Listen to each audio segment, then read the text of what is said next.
Mm-hmm. Mm-hmm. Yeah, y'all thought we was gonna start late tonight, didn't y'all? Ha ha. We was a little late, 2 minutes late. What up, people? Brody, what's up? I see you in the chat, homie. We are back. Another uncomfortable conversation. You know how we do. If we can't talk what's unpopular, then we're not looking at everything that's on the table. We're not looking at all sides of the argument, all sides of the coins.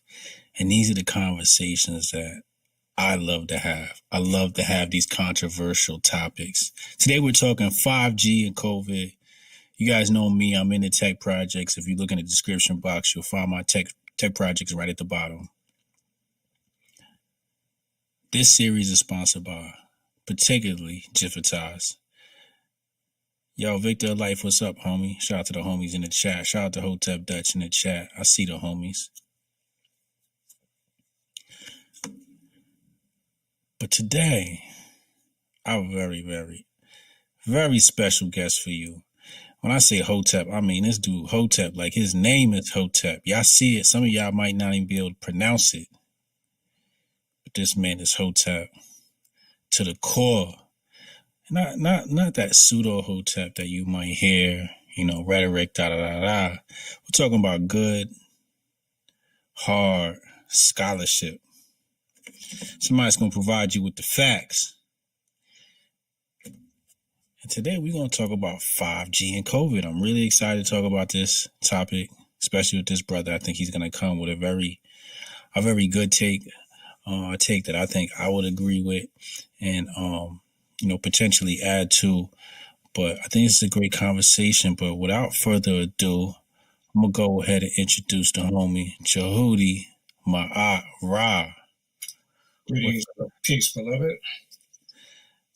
So Djehuty Maat'Ra is a Hotep name. You got to tell me the story behind that. It's a very interesting story. It began in 2000. My name was not Djehuty Maat'Ra. But I started noticing a very weird phenomenon in my apartment. Anytime I was in my comedic section of my library, this is my home library. Here, I'm in my office, but in my home library, way more books than I have in the office. I have categories. I have law. I have mythology. I have feminist studies. I have the whole nine, including comedic studies. Now, when I would go to the comedic studies part of my library, I began to hear in a neat Joe Black fashion a whisper that was in my head, but at that time I didn't know it was in my head. And it would say, Djehuty. What the I look around. Djehuty. Man, this went on for a whole year.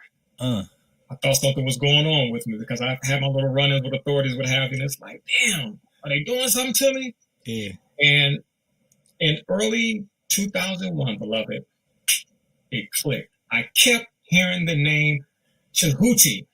Yeah. I also heard Ma'at. I was able to put it together. I said, you know what? There's no Djehuty after me. I am Djehuty. The message is you are Djehuty.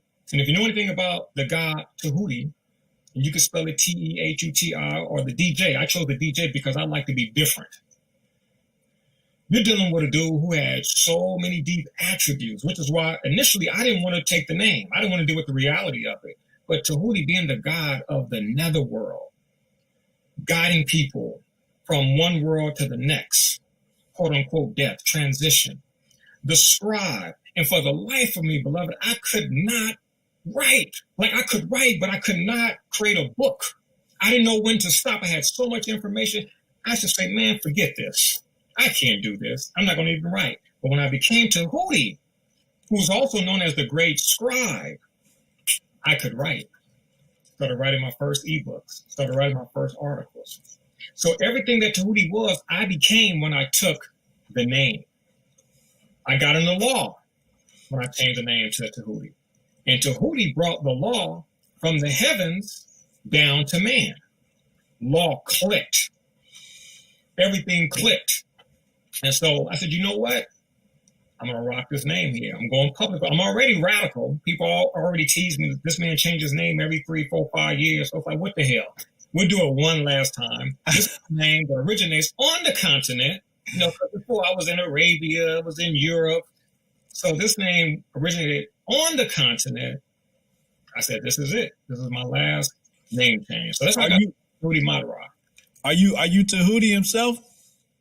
I would have to say that the personification in this day and age, in this present dispensation. So it's not limited to just one.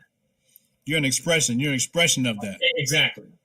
I get it. I love it. Exactly. Yeah. That's how I feel. That's how I feel about my homie Jesus. Okay. Yeah. With names come responsibilities. You know, so sometimes it's kind of, yeah, for certain people, I guess it's cool for them to have a name that they don't understand so they can just wild out. You know, because if you got a name with serious attributes, serious responsibility, serious duties, especially in this day and age, man, it can be rough. I mean, I'm not going to fake the funk, man. There are not times when I want to put some rocket boosters on my back, man, and just beam up to Scotty and get the hell off of planet Earth, you know? I have those moments. How do you deal with that? I mean, I deal with it, you know. Being a Taurus, you know, I'm grounded. So I entertain certain thoughts, you know, it's like little movies in my head. And, you know, then I come back down to earth, man. You know, I take my entheogens, you know, I do my spiritual thing, my meditation, what have you, reflect on my life, and I'm good again. That's why you see me tweeting almost daily. Life is beautiful. Life is grand. Like that's not some automatic software type of application that I have installed. Like that's coming from these little fingers. Every day, life is grand. Life is blissful. Life is wonderful. And it is. I mean, it's been a hell of a life. It's not that I have a fear of dying. I just have a life worth living. It's a hell of a life. You sound like the law of attraction in The Secret. You know, I would like to say that I feel that I've internalized those because I was into the law of attraction before it became popular in 2006. I got a copy from the dearly beloved artist, Prince, from a person who worked with him. And this was back in 2005. So the celebs, artists, they would get movies, documentaries before the masses or before the public. And I got it about a year. Yeah, maybe about 14, 15 months before it blew up. And I was like, wow, like that's what I'm into. Because I got into angels, I got deep into my spirit guides, I got into that stuff, that subject matter around 2003, 2004. The Secret did not jump off until 2006. So when I saw The Secret, I'm like, oh, snap. Like they're talking about the things that I've implemented these past 2, 3, 4 years.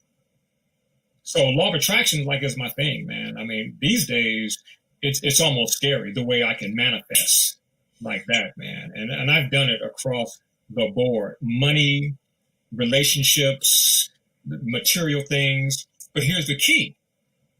I utilize the law of attraction more so for spiritual things rather than material things.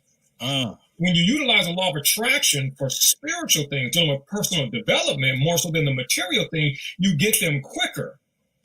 See, the thing about The Secret was they utilized the material to get the attention of Westerners. So you saw the house, and the mansion, and the car, and the job, all material things, right? And I'm not crapping on them, not pointing the finger saying those things are bad. I'm just pointing out something. However, the law of attraction, like all law, there's metaphysics to it. It's not just one dimension. It's not just material. Before the material, it is spiritual. So just like you can use the law of attraction to attract material things, you can use the law of attraction to attract things of a spiritual nature. You can use the law of attraction to attract the resources by which you can develop yourself. And then you become the magic wand. You become the genie bottle. Then you're really living. then you're really living. Because, for example, from time to time I think about how I used to have to depend on people to bail me out, like my parents or a sibling. Can I hold 50 until I get can I hold a C note? Until next month, what happens? Yeah. Moms, can you help me out? Like, there was a time I really lived like that. I didn't know about money angels, man. I didn't know about the law of attraction. I didn't know about these things that I had in my fingertips, that anytime I was, quote unquote, in need, I can wave that magic wand and bam, and have it. Because when it hit, man, and it was mind-boggling. And I'm like this. Of course, we're very, very, very practical, right? And then I'm a human. I'm here in the Matrix. So, I got that self-accusing spirit. Like, man, this shit too good to be true, man. You got to ask for some shit that you ain't going to get. So you can say, yes, I know this shit. Or let me just go back and be the way that I used to be. So let me test it. And so I would, work with small numbers, small amounts, $200, $250, $500, $1,000. And the trip about it, bro, was I would get it. $250, boom, I would get it. $500, I would get it. $1,000, I would get it. And so I kept doing. I was doing the process, right? Asking, requesting higher amounts, get one thing, move to the next, work your way up, right? Crawl. I was doing all of that, and I was getting it. So I was like, you know what? I'm tired of this. I'm just about to go for the gusto. Universe, I require $5,000, which was major for me back then, early turn of the century. I met a dude who used to work with Smokey Robinson. He used to sing with the Miracles. And he found out about me. His daughter had some legal issues. He found out about me, called me, and he wanted to hire me for my services. His retainer was $4,500. He said, I'll put that in the mail to you. Cool, no problem. I'm not thinking about what I put out in the universe, because I put it out and I went back to handling my business. And then a Thursday, somebody called and said, Djehuty, I need 6 detoxes that I want to pick up from you Friday morning. My boy came through, picked up the 6 detoxes. They were C-notes back then, $100, $600. And I was about to go buy some crystals at Venice Beach. I said, you know what? I didn't check the mail today. Right? I was feeling good because I had the $600 on me. I was about to go invest in some crystals. I said, I didn't check the mailbox today. So I stopped the car, go to the mailbox, open it up, boom. I get this check from my man Pete. I open it up. Damn, okay, man, check for $4,500. I'll cash this bad boy on Monday. Get back in the car, ready to take off. I stopped. I was like, holy shit. 600 plus 45 is 51. Now, I asked the universe for 5,000, got $100 more, but the point is, I got the $5,000 just like that. Mm.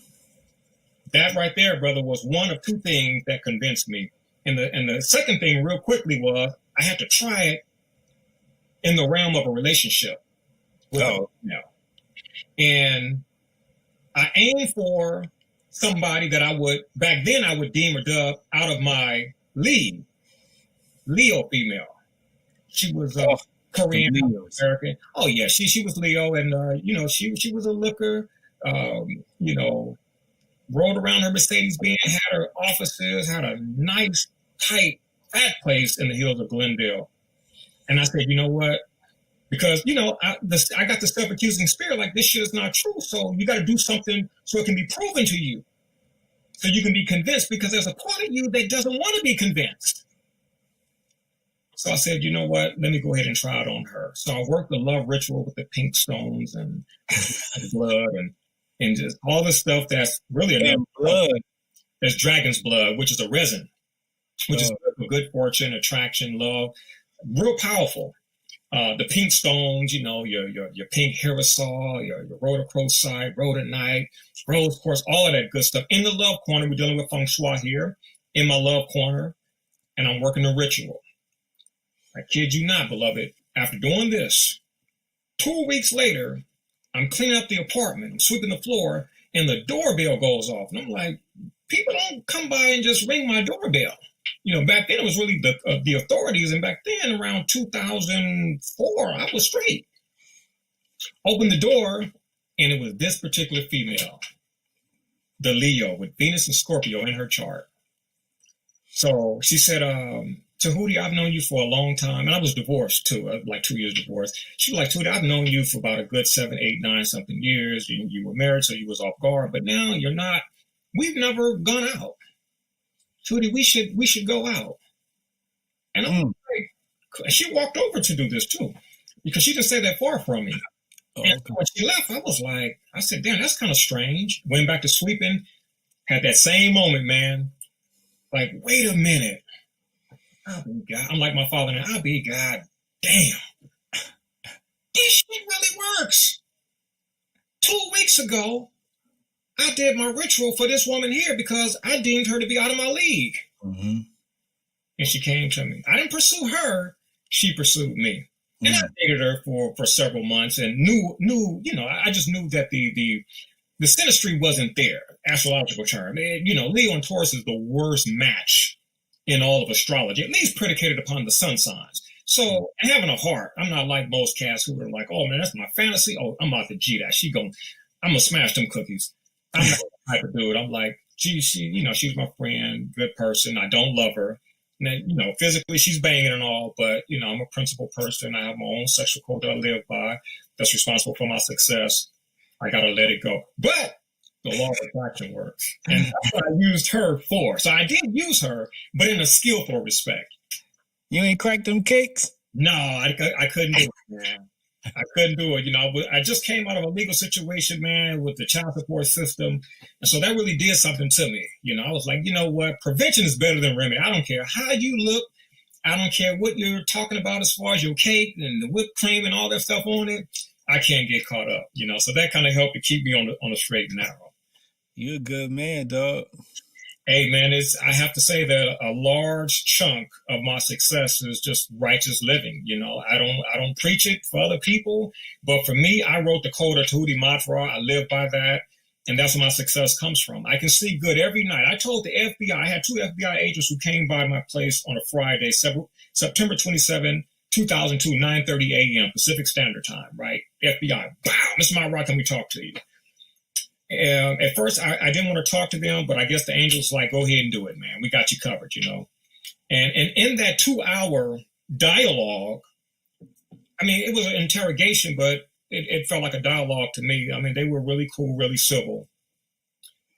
In that 2-hour dialogue, one of the agents inquired of me why I was so calm. Like, how come you're not afraid? And I guess they really expected me to be, from the other people that they've interrogated. And I said, respectfully, I've done nothing wrong. I live a righteous lifestyle. I know my actions. And he looked at his partner, and then he looked back at me, and he said, well, tell me this.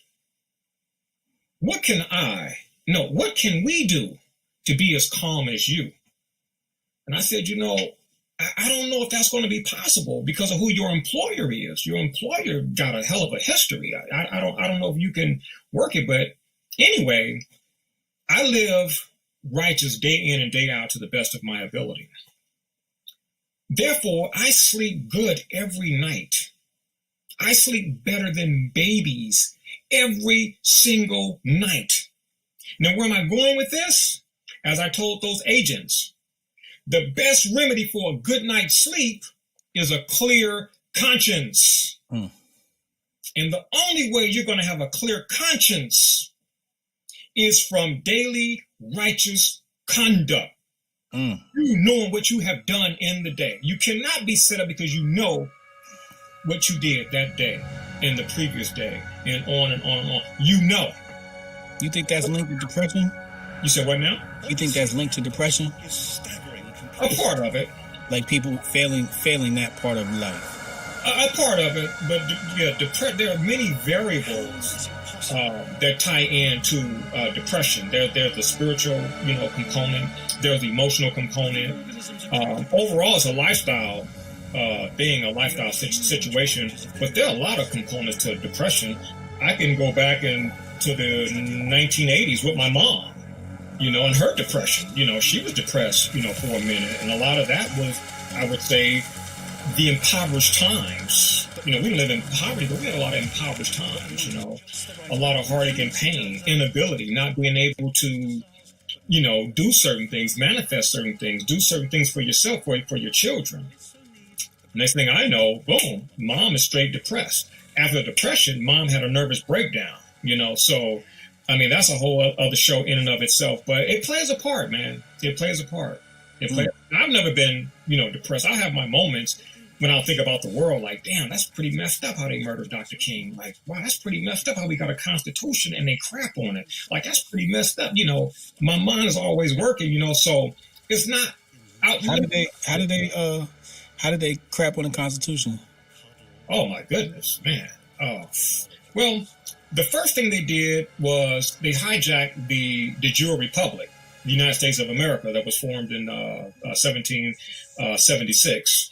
And there were like different dates, so you had the Declaration of Independence, but you also had the Constitution, 1787, you had the Bill of Rights, 1791. But when it was done, it was a great document, and if people want to get off into the whole, the black man, we were like that's cool too, but I'm not dealing with that. Overall, right, for this nation, it was a damn good document. It is a damn good document if it's going to be enforced. Right. So when you understand the Bill of Rights, when you understand the articles, the duties of Congress and, lawful money, being a coin, a silver, gold coin, you understand all of that stuff, man, in a historical perspective, a national historical perspective. Mm-hmm. And then you start looking back on the 1940 Buck Act. You start looking back on the 1913 or 1912 Federal Reserve Act that went into effect in 1913. When you start looking at all of these things, you see how these people have crapped on the Constitution. You cannot have traffic tickets with that de jure republic Constitution. You can't even have income taxes. You can't have child support.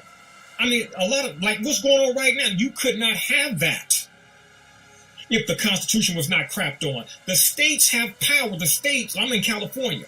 California, we're on lockdown just like all the 49 other states. But it started here.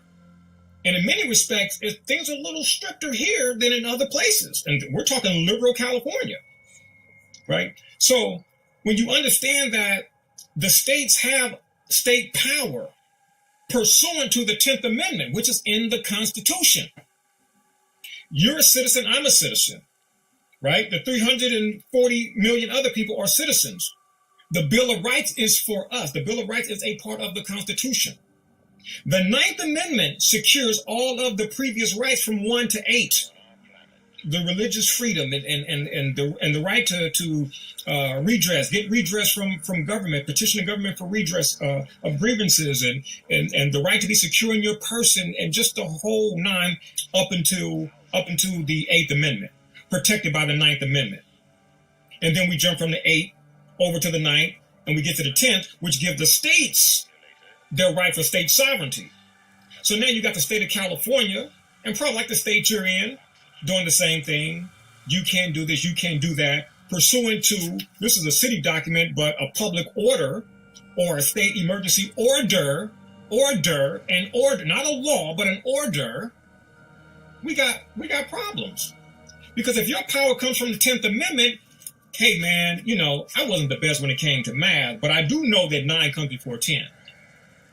And if the 9th Amendment secures me all of my rights from 8, 7, 6, 5, 4, 3, 2, 1 going backwards, how in the hell can you use the 10th Amendment to deprive me of what's guaranteed to me in the Bill of Rights under state powers? Because I have the law dictionary right here with the case law in it. The state powers come from the authority of the 10th Amendment. And the states do have a quote-unquote sovereign power, but subject within constitutional limitations. And what are those constitutional limitations? Some are applicable pertaining to government, but most deal with us. You cannot take away the rights of the people secured by the Constitution. You cannot expect me to convert my right into a privilege and then charge me a fee to have a license to exercise a right. In other words, this is a case, Murdoch versus Pennsylvania, 319 U.S. 105. This is the case law for people who want to look that up. 319 105, Murdoch versus Pennsylvania. A state cannot convert a right into a privilege and require a license and a fee for the exercise of the right. Well, what happened to the right to travel? You converted that into the privilege to drive. You don't have a right to drive, you have a privilege to drive. And a privilege and a right is not the same thing. Just like a resident and a citizen is not the same thing. Notice, in California, we are California residents. We are not California citizens. That in and of itself lets you know that the Constitution has been crapped on, because the Constitution, no Constitution, federal or state, mentions resident. It mentions citizens. There is a difference. Residents, the word resident goes back to this crapping on the Constitution, this tyranny, because a resident comes from the word res ident. Res in law means property or thing. Ident is short for identification, to identify. So a resident is a thing to be identified. You're property of the state. You're a thing. You are a thing. Things do not have rights. The slaves were things. They didn't have rights. So this is modern day slavery, economic, financial slavery, political slavery. You don't have rights. You are a resident. Wherever you go, New Jersey, New York, Ohio, doesn't matter. You are a thing to be identified. And so you have privileges, right, which can be granted and which can be denied. But here's the funny thing. We're going to make you apply for this privilege. Could you imagine, good brother, somebody putting a gun to your head and saying, if you don't apply for this Visa credit card, I'm going to blow your brains out. If you don't apply for this MasterCard, I'm going to kidnap your wife. Menace, duress, coercion. If you don't apply for this privilege is something you apply for. Yeah. Right? You have credit cards. Did they just give it to you? Did you just go to the mailbox one day and open it up and like, oh, snap, shit, American Express. Damn, Visa, MasterCard, they just gave it to me. No. You applied for it. Well, let's look at the driver's license. Everybody has to have a driver's license. Okay, if that's the case, then shit, just mail it to me. Why do I have to go to the DMV, take a picture, stand in line, take a picture, thumbprint, pay $35, $40, $50, whatever the fee is? Why do I have to do all of that if it's a privilege that I have to apply for? Why? Because you are a thing to be identified. Coerced, we got that gun to your head. We're going to make you apply for this privilege. Now, we ain't really tripping on the Visa and the MasterCard, what have you. Hell, we'll get you through work. We'll make you get a job, and we'll get our money through your paycheck. Deductions, which deals with the crapping of the Constitution.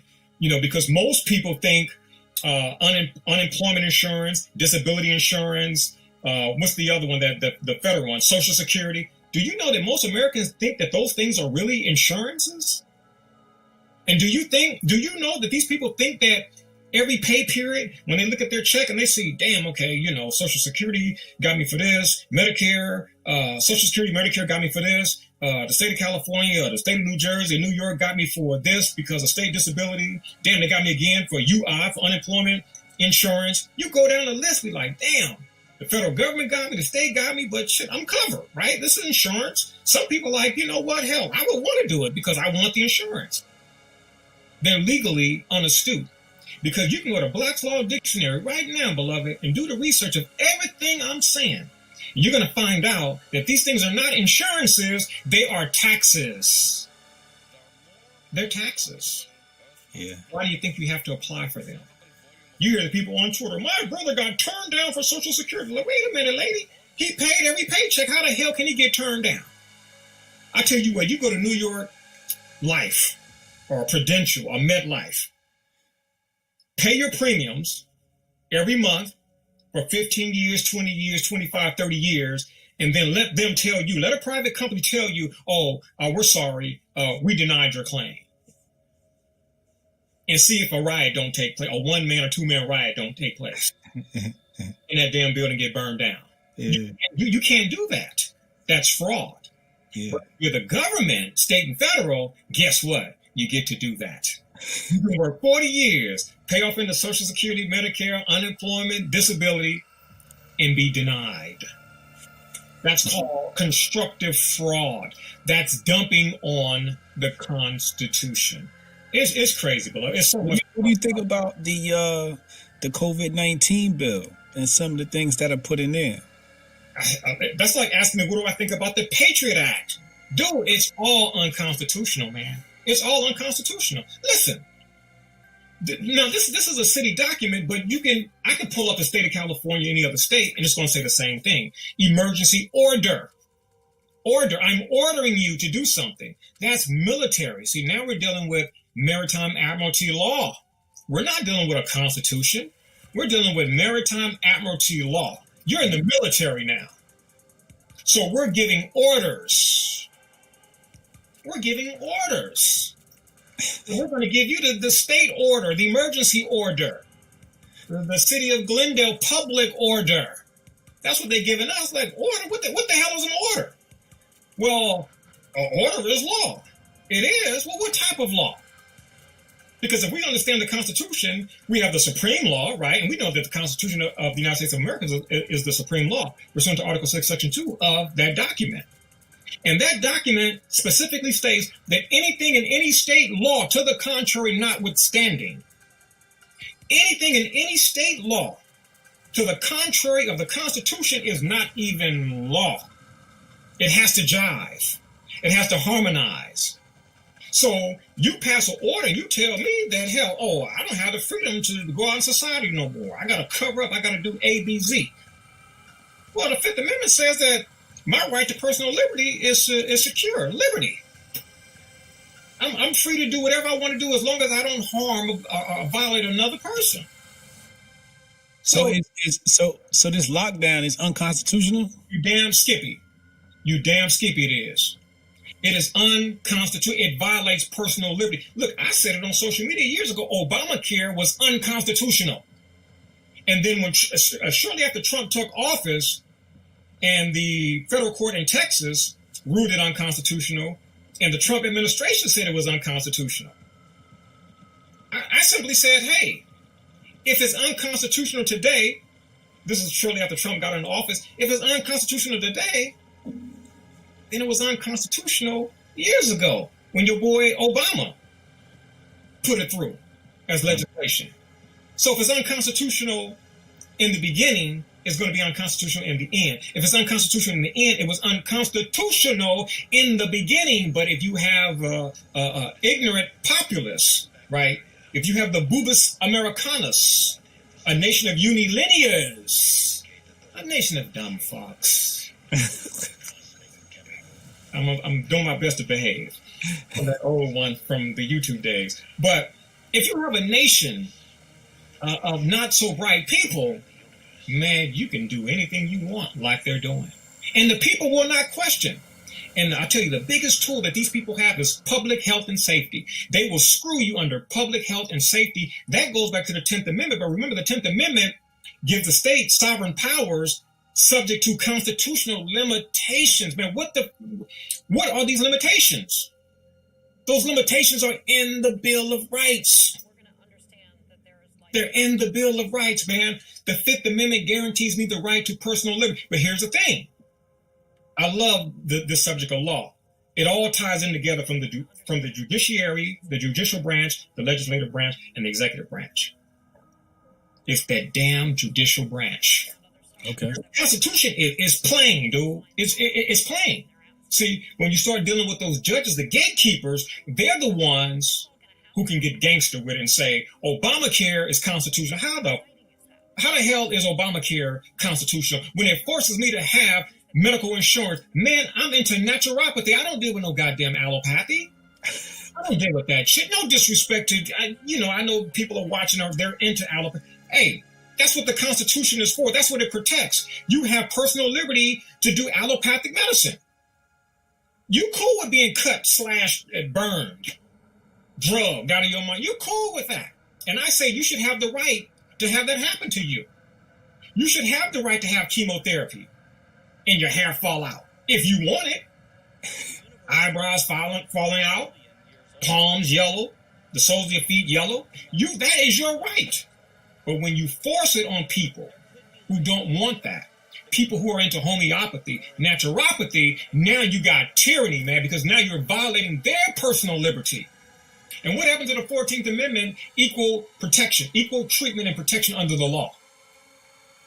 How come the naturopath or people into naturopathy, how come we're not treated the same as the people who embrace allopathy? What happened to the 14th Amendment? What happened to equal treatment and protection? Did Obamacare cover homeopathy? Did Obamacare cover naturopathy? Did your insurance pay for your yoga, your meditation, your acupuncture, your acupressure, your infrared therapy? Did it pay for that? Hell no, it did not. It paid for your drugs, you goddamn drug thing. That's what it paid for. Yeah. It's unconstitutional, man. Basic, and it's so basic. Now, I got pulled over twice here in the city of Glendale, right? Cop gave me a ticket. The first time I actually went to jail, I was doing my sovereignty thing, but I only had 2 incidences, right? Got the citation. The city attorney got involved. It was a major case. Like, yeah, we're moving against you. We're going to teach you a lesson. That happened to me twice. Won both cases. Piece of cake. And look, check this out.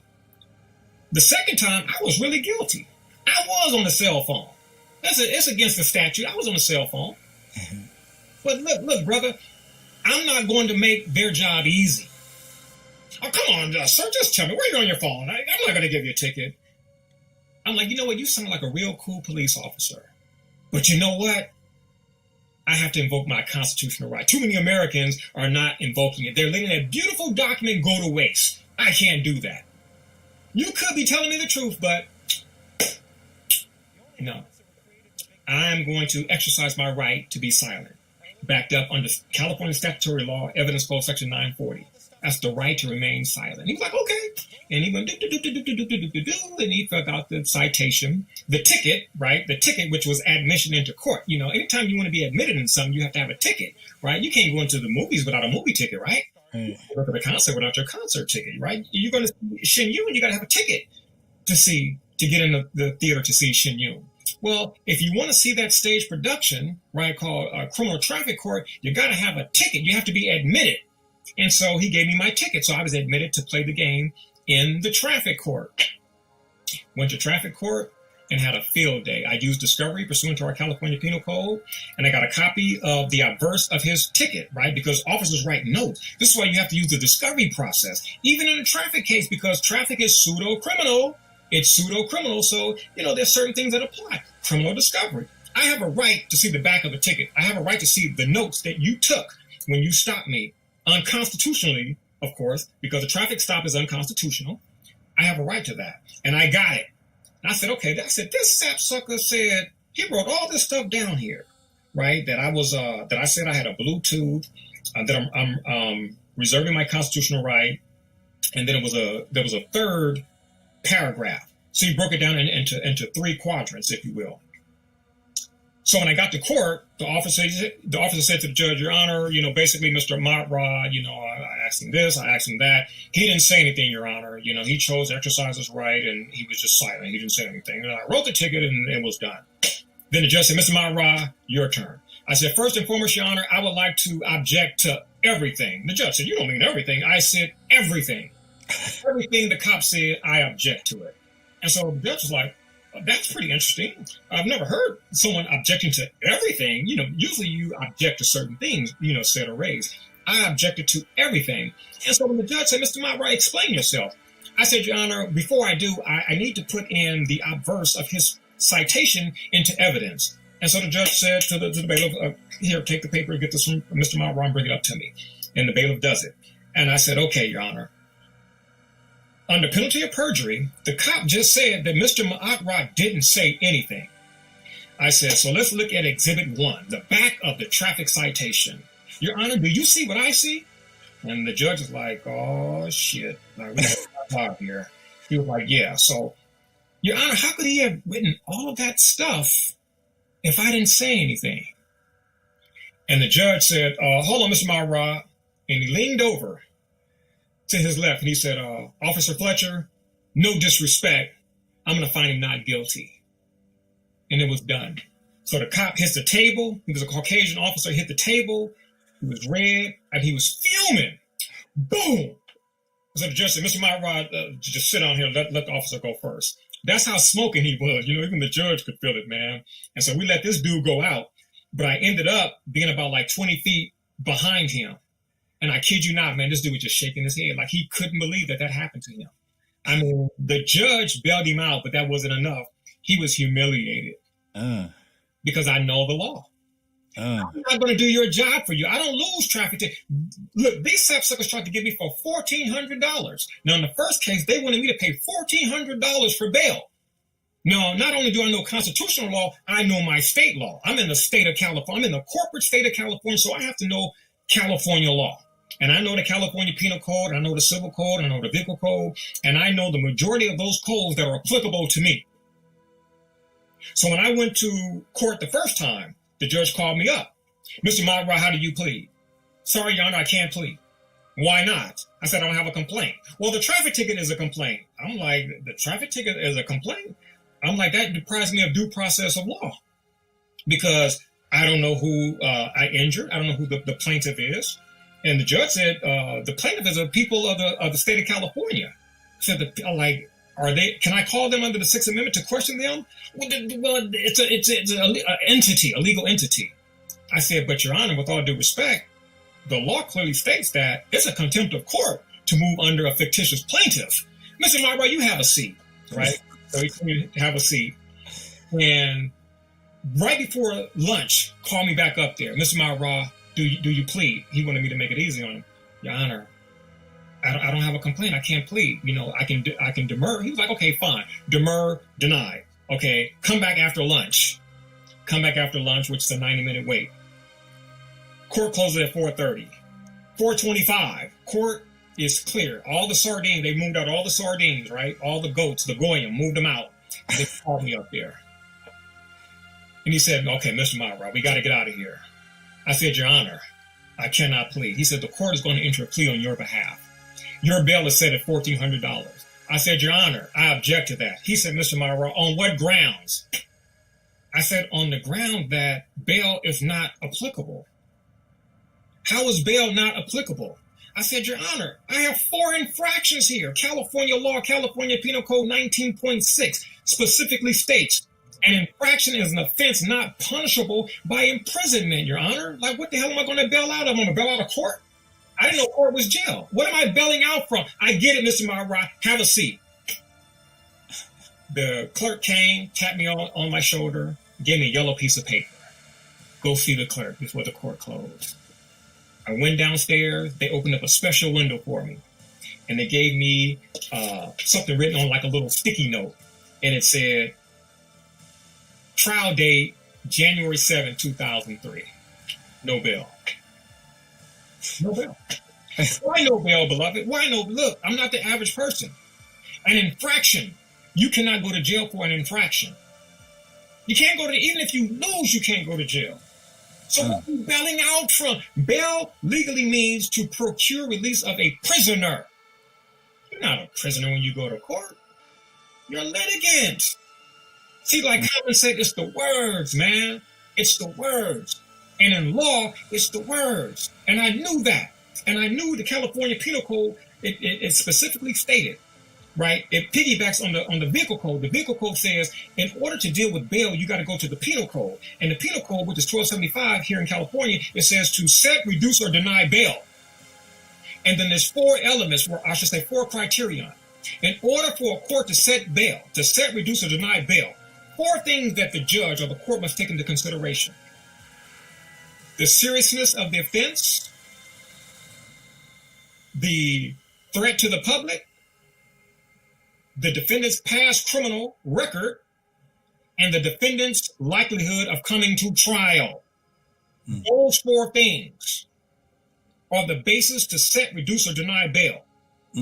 Paragraph number 2, California Penal Code section 1275 says, this is for the judge. In taking into consideration the seriousness of the offense charge, the court must take into consideration the alleged injury to the victim. Who the hell is the victim, man, when you run a red light, man? Who's the victim? What person have you injured by not wearing a seatbelt? Person have you injured by making a U-turn? See, it works if you're ignorant, man, but see, if you're astute, man, if you're conscious, it cannot work. And you're not a threat in the sense that you're not waving a flag telling everybody else what you know. See, when you know and say, listen, you guys are a bunch of goddamn criminals, a bunch of goddamn frauds. And I know the game, but I'm not trying to pull the plug. I'm not trying to, pull the curtain back to expose you guys. I'm simply keeping my money in my pocket. Yeah. That's it. And so when you come at them from that angle, you don't have any problem. It's respect. You get to walk. And that's what happened to me. And so when I went to trial on January 7, 2003, man, I had all these legal books, man. I filed a foot thick of legal documents, brother. I filed all type of motions and demurs and all type of proposed orders. Man, 1 foot thick of documents, man. Judicial notices. Man, I filed everything. And so when the judge said, people of the state of California versus Maat'Ra, I was like, here we go. Here we go. I'm ready to duke it out. Man, would you believe I didn't say nothing? You didn't say nothing? I didn't say nothing. So as I got up there, he said, pursuant to California Penal Code Section 1343, subsection 2, this case is hereby dismissed for nolle prosequi. Mr. Maat'Ra is supposed to have a trial within 45 days. At 60 days, 15 days beyond that period, the case is dismissed. Mr. Maat'Ra, you have a good day. I said, ain't that a bitch? Because they saw all the things, all the cases you filed. All day long, bro. I be having fun with it, man. Fun with it. But again, it goes back to, I know the Constitution. And see, they can't tell us, hey, listen, guys, we've shitted on the Constitution, man. Like, look, we've hijacked the de jure republic, right? This ain't no goddamn democracy. Like, this is a republic, right? You read the Constitution, Article 4, Section 4, it says the Congress shall